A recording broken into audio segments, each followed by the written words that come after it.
이스라엘 백성들이 가정사의 소소한 일들을 어떻게 처리할 것인가.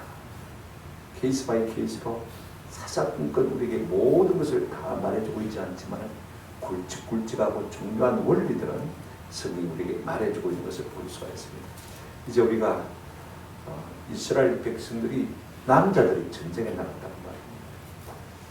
이제 포로 가운데서 한 아름다운 참 마음에 드는 아가씨를 발견하고 결혼을 해야 되겠다 할 때 어떻게 할 것이냐.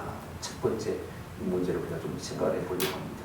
사실 군에 간 남자들은 상당히 충동적이기가 쉽습니다. 그런데 그렇게 하지 말라. 성경은 이렇게 말하고 있는 것을 우리가 볼 수가 있습니다. 오늘 본문 보시기 바랍니다. 10절 11절에 내가 나가서 적군과 싸울 때 내 하나님 여호와께서 그들을 내 손에 넘기심으로 내가 그들을 사로잡은 위에 11절이 중요합니다. 그 다음에 이제 어떻게 할 것이냐. 내가 만일 그 포로 중에 아리따운 여자를 보고 그에게 연연하여 아내를 삼고자 하거든 이 말입니다. 근데 중요한 것은 여기에 이 포로 그다음에 이 아리따운 여자 이 사람은요 가나안 7족 속에 전혀 해당되지 않는 사람입니다. 왜냐하면 우리가 앞에 장 20장을 보게 되었으면 14절부터 18절까지 가나안 7족 속은요 무조건 다 멸하라고 했습니다. 호흡 있는 자는 살리지 말고 네가 진멸하되 내 하나님 여호와께서 명하신 대로 그들을 다 치라고 했습니다. 20장 14절 이야기합니다. 이 가나안 7족속 이스라엘 백성들이 지금 점령해야 할 가나안 7족속은요 남녀 상관없이 한 사람도 살려주지 못하고 있습니다. 이는 그 이유를 갖다가 18절에 보면 이렇게 말하고 있습니다. 그들이 그 신들에게 가는 모든 가정한 일을 너희에게 가르쳐 본받게 하여 너희가 너희 하나님 여호와께 범죄하게 할까 함이니라. 그렇게 말씀하고 있습니다. 만약에 그들과 결혼해서 살게 되어지면 어떻게 됩니까? 그들의 영향을 받지 않을 수가 없는 것입니다. 사람은요 가까운 사람의 영향을 받게 되어 있습니다. 그들이 여태까지 우상을 숭배했는데 그 삶을 180도 바꾸기 힘든 것입니다.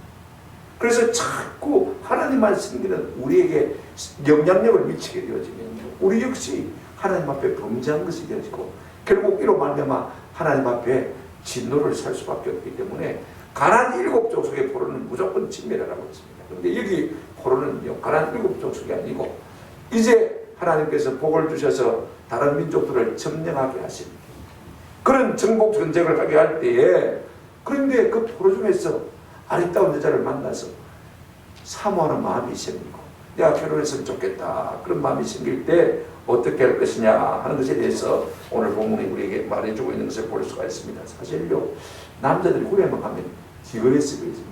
대행직이 된단 말입니다. 왜냐하면 여자를 못 본 지 오래되니까 아무나 치마만 들어올 수도 좋아 보여요. 제가 전방에 있을 때 보면 항상 그래요. 니콘 만원경이라 해서 이 성능이 아주 좋은 것이 있는데 이 니콘 망원경을 가지고 북쪽을 갖다 경계하고 있어야 되는데 이쪽 남쪽 동쪽으로 들어가서 통일 전망대 아이들이 막 수학이 예고 오거든요. 대학생들도 오고 하니까 그거다가 대놓고 항상 그것만 쳐다보고 있는 그럴 수밖에 없습니다. 여자를 본 지가 굉장히 오래됐습니다. 말입니다. 그런데 포로로 잡았는데 그 포로 중에 아리따운 아가씨가 있단 말입니다. 그냥 마음에 첫눈에 반했습니다. 저 아가씨 내가 결혼해서 살았으면 참 좋겠다. 여한이 없겠다. 그런 생각이 들 때 우리가 어떻게 될 것이냐. 물론 아내를 삼을 수는 있습니다. 그러나 그때라도 심사숙고하고 그때라도 무례를 행치 말라. 이것이 오늘 우리 본문이 우리에게 주고 있는 좋은 것입니다. 여러분 우리가 아무리 급해도요 지식 없는 소는 선치 못하고 발이 급한 사람은 잘 못 갑니다.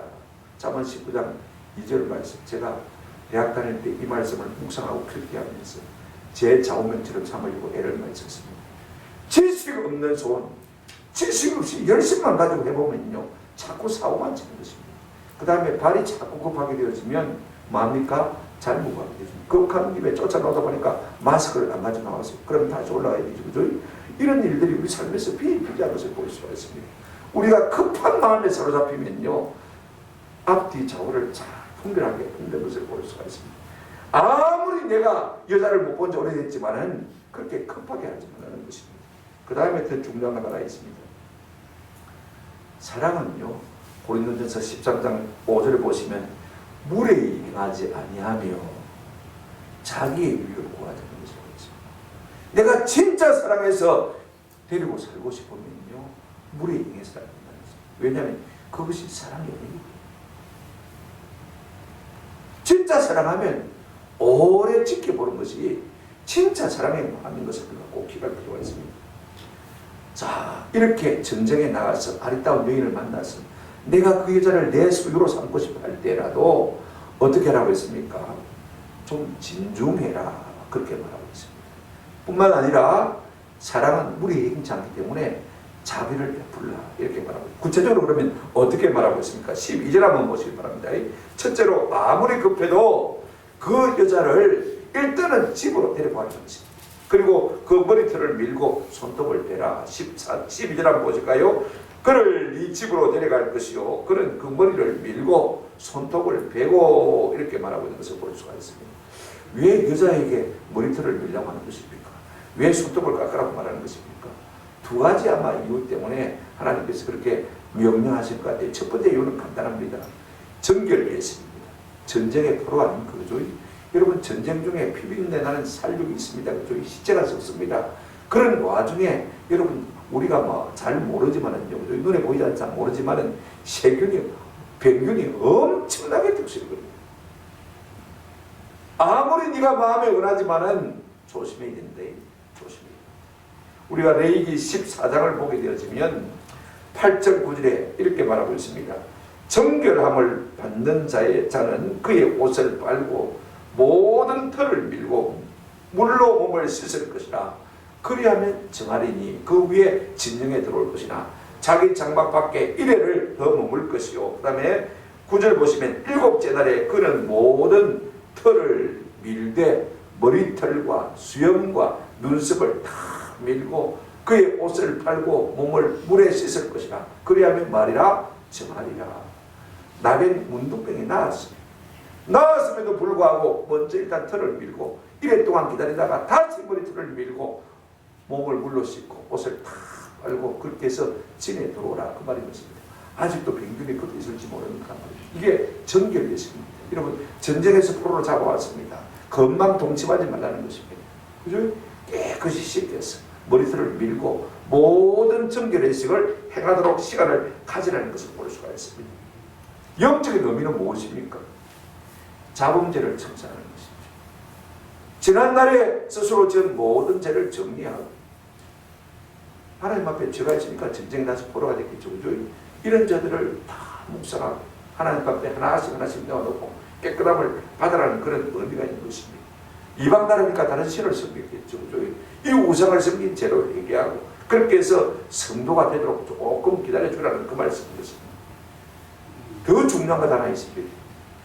왜 머리털을 밀라고 하는 것입니까? 여러분, 여자는요, 머리털이 보배입니다. 그죠?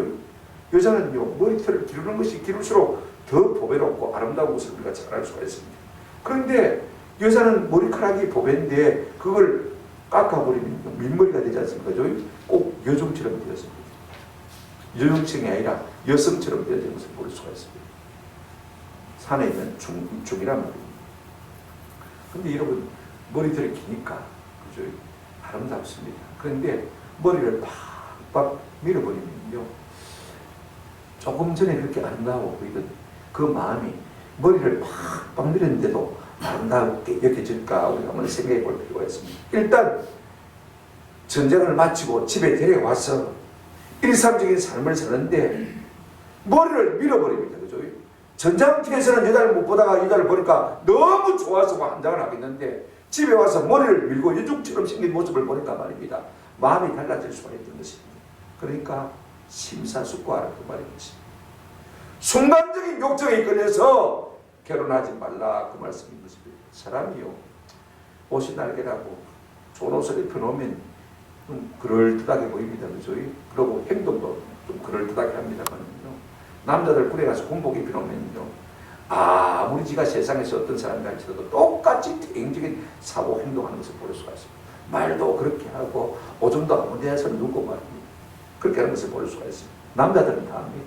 행동이 다 개차반처럼 되는 것을 볼 수가 있습니다. 그러니까 전쟁에 나가면요, 이스라엘 남자나 우리 한국 남자나 똑같습니다. 치마만 걸쳐도 다 예쁘게 보이는 것입니다. 진짜 사랑해서 결혼하고자 하는 것이 아니라 일시적인 충동에 사로잡힐 가능성이 많다는 것입니다. 우리가 첫눈에 반했다 그러는데요, 우리들 그게 사랑인 줄 압니다만은요, 조심해야 됩니다. 시간을 두고 봐야 되는 것입니다. 때로는요, 그것이 일시적인 충동일 가능성이 참 많습니다. 마음에 끌린다고 사랑이 아닙니다.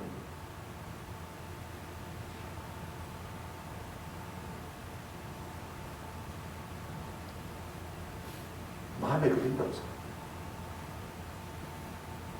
제가 오늘 있을 때 우리 부리가는요, 같은 버스를 타가지고 만나가지고 잠시 만나가 하룻밤을 잤는데 그 여자가 아기를 낳는 거예요.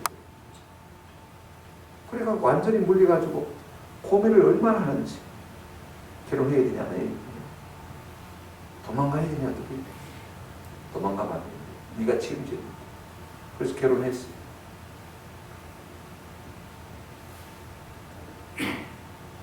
책임져? 책임져. 많은 사람들이요, 어떤 단면을 보고 마음에 끌려서 결혼을 결정하는 경우가 참 많은 것을 볼 수가 있습니다. 단순히 얼굴이 예쁘다, 노래를 잘 부른다, 남자가 참 박력 있게 생겼다, 무슨 운동을 참 잘하다, 매너가 있다, 이거 딱 하나만 보고 마음이 고쳐가지고요 결정하는 경우를 종종 볼 수가 있습니다. 그러나 그렇게 하지 말라는 것입니다. 오늘 본문 다시 한번 보시기 바랍니다. 13절에 또 포로의 의복을 벗고 내 집에 살며 그 부모를 위하여 한 달 동안 애국한 후에 네가 그에게로 들어가서 그의 남편이 되고 그는 네 아내가 될 것이요 라고 이렇게 말하고 있는 것을 볼 수가 있습니다. 두 가지를 시사합니다. 하나는 포로의 의복을 벗기고 이스라엘 사람들이 입는 옷을 입히라는 말씀인 것이죠. 그죠? 자, 첫째는 우리가 머리를 다 뺐습니다. 정결의식을 행했습니다. 그 다음에 조금 심사숙고하지 않습니까? 그죠? 그런데 옷을 벗기는 것은요, 지난날의 삶을 청산한다는 그런 영적인 의미를 가지고 있는 것을 볼 수가 있습니다.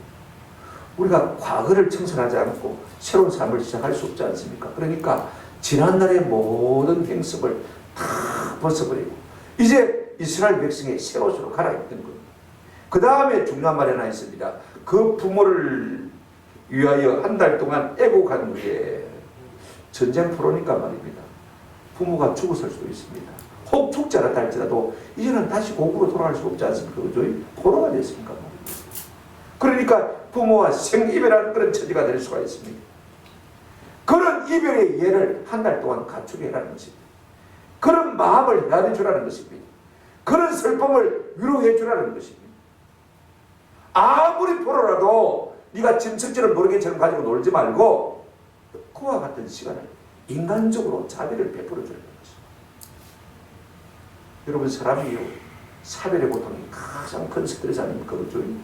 이거 이상으로 큰 고통 인간에게 없습니다. 그래서 우리가 신명기 34장에 보면 모세가 죽은 다음에 이스라엘 백성들이 30일 동안 애고하는 것을 볼 수가 있습니다. 민수기 20장에 보게 되면 아론이 죽는데 그 아론이 죽은 후에 30일 동안 그들이 애고하는 것을 볼 수가 있습니다. 30일이 뭐냐? 하나님의 형상대로 지음을 받은 사람이 가장 큰 슬픔을 당할 때에 적어도 그 슬픔을 극복하고 새로운 삶을 살 수 있는 최소한의 기간이 하나님이 보실 때는 한 달 정도가 된다는 것입니다. 부모가 돌아가셨을 때도 마찬가지, 부부가 사별을 했을 때도 마찬가지. 한 달 동안은 그 마음을 추스리고 위로받고 힘을 얻을 수 있도록 그와 같은 자비를 베풀어 주라는 것입니다. 남자니까, 내가 여자를 못 봤으니까 순간적인 욕정에 끌려가지고 함부로 놀이개가처럼 가지고 놀지 말고 하나님의 백성이라면 그렇게 하지 말라는 것입니다. 그 슬픔을 당한 여인에게 그렇게 했을 때겠느냐? 한 달 동안은 그 부모를 위해서 사별의 아픔을 나누게 하고 생이별의 아픔을 좀 마음을 추스릴 수 있도록 그렇게 마음의 여유를 주라는 것입니다. 그런 기간을 갖게 하라는 것입니다. 그런 후에 그 여자와 동거하라 이렇게 말하고 있습니다. 우리가 대충 여기까지 정리하면요, 이렇게 설명할 수가 있습니다. 성경은 원리는 똑같습니다. 믿지 않는 자와 멍에를 같이 하지 말라. 고린도후서 6장 14절 너는 믿지 않는 자와 먹이를 함께 베지 말라. 의와 불법이 어찌 함께하며 빛과 어둠이 어찌 사귀며, 이렇게 말하고 있는 것을 볼 수가 있습니다. 무슨 말이냐면 안 믿는 사람과 결혼하지 말라는 것입니다. 그렇게 하지 말라는 것입니다. 그러면 안 믿는 사람과 결혼하려면 어떻게 해야 되느냐? 일단은 이스라엘 백성들에게는 유대인처럼 만들어야 되는 것입니다. 그죠? 이스라엘 의복을 입혀야 되는 것입니다. 우리도 마찬가지입니다. 우리가 안 믿는 사람이 마음에 들어서 결혼하려면요, 믿는 사람으로 만들라는 것입니다. 일단 집에 데리고 와서 머리털을 밀어서 정결케 하고 의복을 갈아입히고 그 옛 삶을 청산하게 하고 그런 다음에 결혼하는 것입니다. 그럼 우리가 결혼도 안 했는데 집에 데리고 살 수 있습니까? 원리입니다. 원리는 무엇이냐면 그로 하여금 예수 믿게 만들라는 것입니다. 옛 삶을 청산하고 새로운 삶을 살 수 있도록 그렇게 만드는 다음에 그래서 결혼하라는 것입니다. 중국 속담에 이런 속담이 있습니다. 두 번의 여름과 두 번의 겨울을 함께 겪어보지 않았으면 사랑한다고 말하지 말라. 우리가 어느 곳에 집을 지어도요, 두 번의 여름과 두 번의 겨울을 겪어보지 않으면 그곳에 집을 지으면 실패하기 딱 마찬가지입니다. 그냥 땅이 좋아서 보고 가서 살았는데 살아보니까 아닌 경우가 많습니다. 캄보디아 공원 지을 때 넓은 땅 산다고 샀는데 사보니까 말입니다. 우기가 되니까 막 물이 한 무렵까지 다 차버렸어요. 그러니까 땅을 메우는데 땅가만큼 더 힘들었어요. 첫 번째 보안점 때문에 있지 않습니까? 안 살아보면 모르는 거지. 사람도 마찬가지예요. 사람도 마찬가지예요. 지금 내가 눈이 해로게 돼가지고 욕정에 걸려서 그 여자가 전부인 것 같지만은요, 살아보는 거죠. 데리고 같이 있어보라는 거죠. 그렇다고 해서 뭐 합방을 하는 말은 아닙니다. 그리고 한 달 동안 부모를 위해서 애고갈 시간을 충분히 주라는 것입니다. 그래도 마음에 들면 결혼해서 살라는 것입니다. 아무리 우리가 전쟁포로를 할지라도 마음대로 놀이기금으로 삼을 수 있는 그런 포로를 할지라도 하나님의 백성은 그렇게 하지 말라는 것입니다. 부모 잃은 슬픔을 극복할 때까지 보호해 주라는 것입니다. 옛 삶을 청산할 때까지 기다려 주라는 것입니다. 그렇게 한 다음에 결혼하는 것입니다. 그러면 그 여자의 장단점이 뭘까 아닙니까? 시간이 좀 지나면요, 고양이가 생선 좋아하듯이 본능적으로 좋아하는 것하고는 조금 이제는 차이가 나게 될 것입니다. 그런 마음은 사라지는 것입니다. 여자가 머리를 깎아 깎고 있으면요, 요즘처럼 보이면 여자같이 느껴지겠습니까? 한번 생각해 보십시오. 무슨 여자 같은 느낌이 들겠습니까? 군복 입었을 때 마음이 많이 추스려질 것입니다. 그런데 그렇게 해도 그 여자가 사랑스럽거든, 그 다음에 데리고 살아도 된다, 그렇게 말하고 있는 것을 볼 수가 있습니다. 이 말을 이방인들에게 했더라면 여러분, 이방인들이 이 말을 순종하고 있습니까? 한번 생각해 보십시오. 내 본능대로 내 욕정대로 행할 수밖에 없을 것입니다. 전쟁포로인데 내 마음대로 해도 되는데 어떻게 내가 한 달 동안 기다리냐고. 아무도 아마 이 명령에 귀를 기울이지 않을 거예요. 그러나 성도는요, 욕정을 따라 살지 말고 정욕을 따라 살지 말고 아무리 포로를 할지라도 무례한 일을 범해서는 안 된다. 그 교훈을 우리에게 주고 있는 것입니다. 하나님의 백성 그렇게 살지 말라는 것입니다. 네가 하나님의 백성이 아니냐? 내 아버지의 거룩하신 것 같이 너도 거룩하고 내 아버지의 자비하심 같이 너도 자비하라. 이 사상, 이 말씀 속에 숨어있는 것을 우리가 기가 필요가 있습니다. 그 다음에 14절 한번 보시기 바랍니다.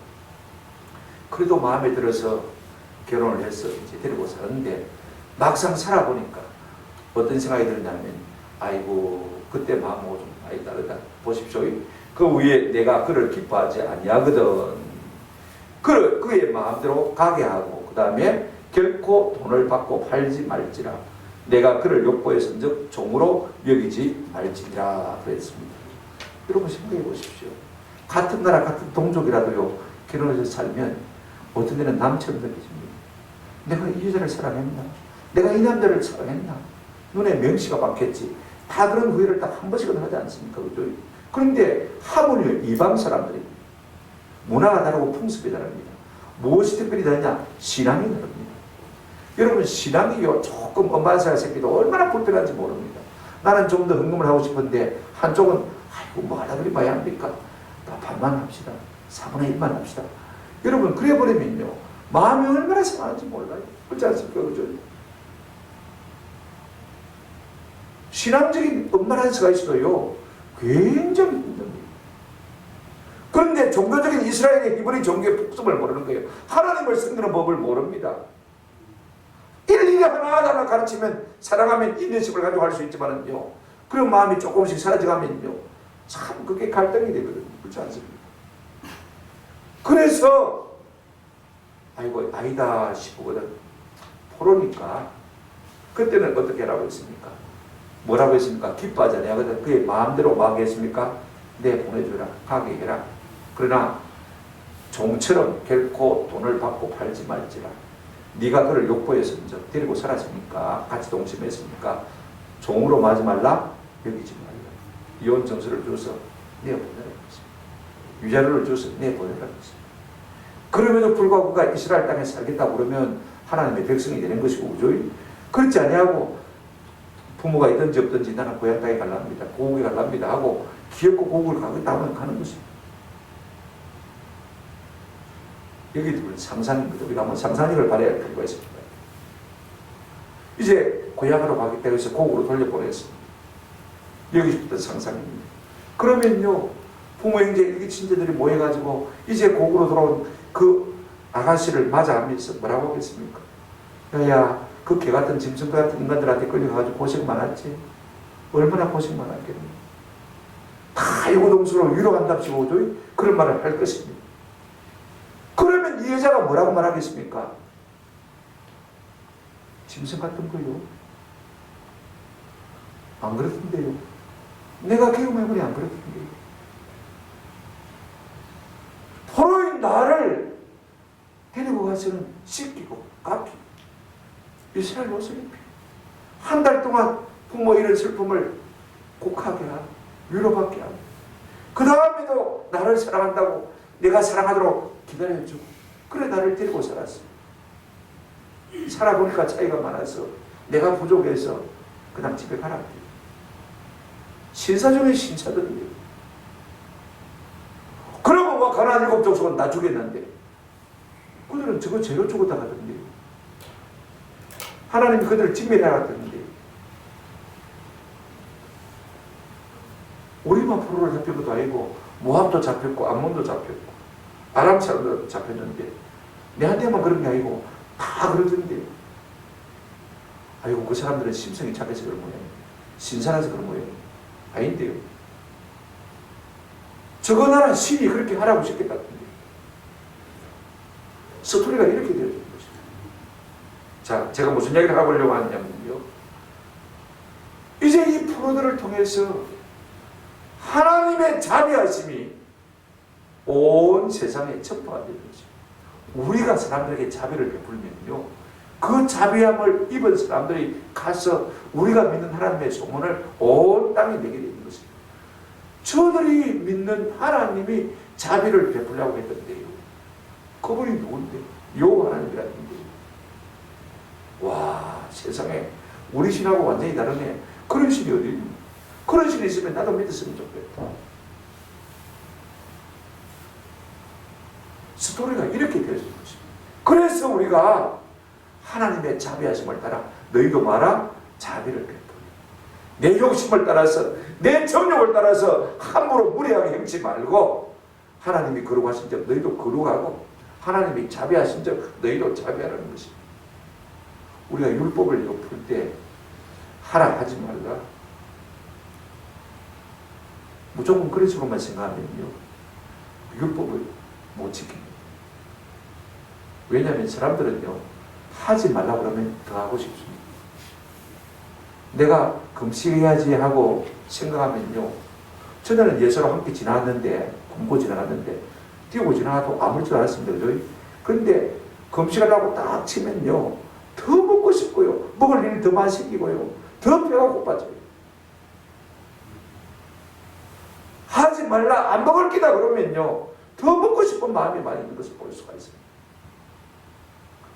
아들 보고 TV 거라이, 나가면 TV 거라이, 내 그만 봐라이. 그래 나갔습니다. 안 본다고 나가버리면요, 아이가 TV 끄겠습니까? 아이고 잘 됐다. 이제는 엄마가 보고 막 니 알아서 하라고 했습니까? 더 오랫동안 사람이요 하지 말라고 하면 더 하는 것을 우리가 볼 수가 있습니다. 그러나 우리가 율법을 통해서 하나님의 어떠하심, 그죠? 하나님의 성품을 바로 이해하게 되었으면, 아하, 내가 하나님의 이와 같은 성품의 언덕을 받고 사는 사람이고, 내가 하나님의 백성이고 이 은혜를 믿고 사는 사람인데 나도 사람들에게 그와 같이 살아야 되지 않겠느냐. 하나님의 바른 성품을 이해하게 되어지면요, 우리 마음속에 나도 모르게 그 성품을 닮고 싶은 마음이 생겨나는 것을 볼 수가 있습니다. 이런 마음으로 살아가는 것이 율법을 따라 사는 것이고 하나님의 성품을 따라 사는 것입니다. 그렇게 살아야 지지로 살아지는 거예요. 성도가 시장에서 콩나물가 조금 깎으려고 아탕아탕한 거 보고 안 믿는 장사꾼들이 뭐라 하는지 아십니까? 아이고 교회는 안 나가든지, 교회는 안 나가든지, 그렇지 않습니까?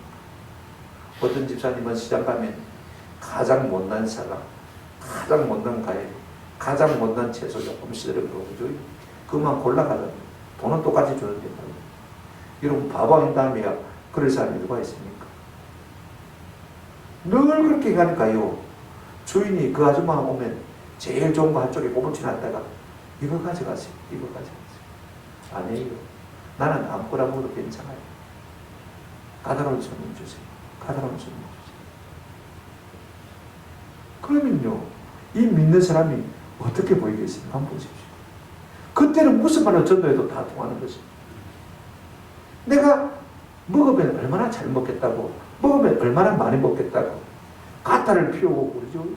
내 좋을 궁리만 생각한다면요, 우리는 세상 속에서 하나님의 자비하심을 나타내 보이더니 실패하는 사람이었어요. 내 좋자고 하는 건 아니지 않습니까? 어떻게 하면 내가 이 땅 가운데서 하나님의 자비하심을 나타내 보일까? 우리 하나님 아버지는 참 좋는데 내가 하나님 아버지 닮은 성품을 가지고 살지 못했어. 내 욕심만 차리고 산다면 말이에요. 세상 사람들이 우리를 보고 뭐라고 했습니까? 우리를 보고 하나님을 볼 텐데, 그죠? 하나님을 욕하지 않겠습니까?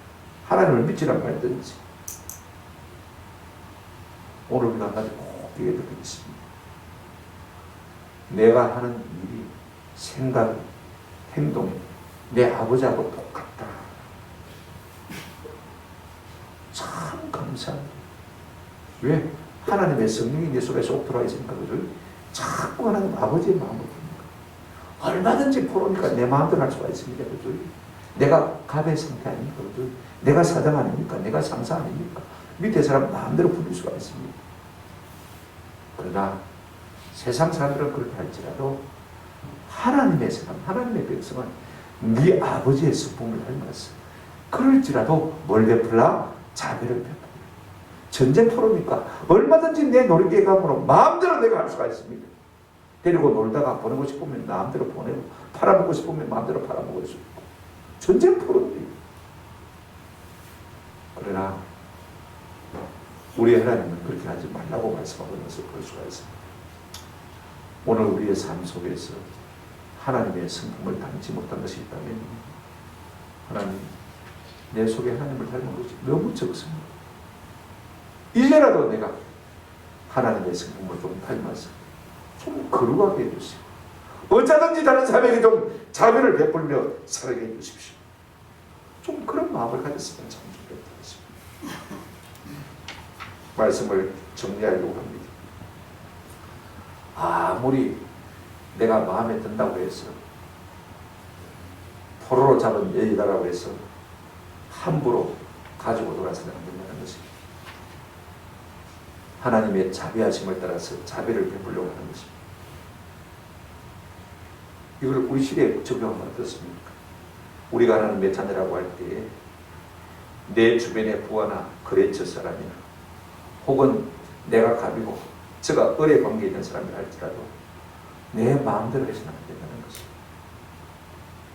비록 그들이 약자의 입장에 있을지라도 인격적으로 무리하게 대하지 말라는 것입니다. 저들의 처지를 충분히 헤아려 주라는 것입니다. 그들의 아픔을 충분히 보듬어 하느라는 말씀이십니다. 그럴 때 저 사람은 진짜 다르네요. 다른 거래처 사람하고는 틀립니다. 다른 동업자하고는 틀립니다. 정말 신선해요. 우리가 그런 말을 들을 때 우리가 믿는 하나님 아버지 이름이 뭘 받습니까? 영광을 받는 것입니다. 내가 자비하니 너도 자비를 베풀어. 그래야 우리가 아버지의 성공을 할 수가 있는 것입니다. 이로 말미암아 하나님의 자비하심이 이 땅에 증거되도록 그렇게 살라는 것입니다. 오늘 이 시간 우리가 좀 그렇게 기도합니다.